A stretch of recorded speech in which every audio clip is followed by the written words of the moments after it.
دعای عجیب فوت کردنی استاد هزار موکل ایران.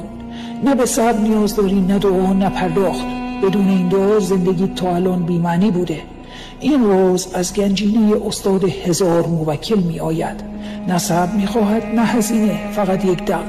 با یک فوت آگاهانه کائنات مثل برگ می لرزد و قفل‌ها فرو می ریزند. از همین لحظه جریان عوض می شود، مسیرها هموار و دشمنی‌ها خاموش. بدون این زمزمه انگار کلید اصلی را هرگز در جیب نداشتی. اکنون بخوان و فوت کن، نتیجه نزدیکتر از نبض توست. دست راست را بر قلب و دست چپ را به آسمان بخوان این ورد را: رعنه را حکاپتا معات شن. و سپس نام خودت و مادرت را زمزمه کن و در نهایت خواستت را بگو و یک دم فوت کن. این کار را 7 بار تکرار تا قفل تمام خواسته هایت گشوده شود.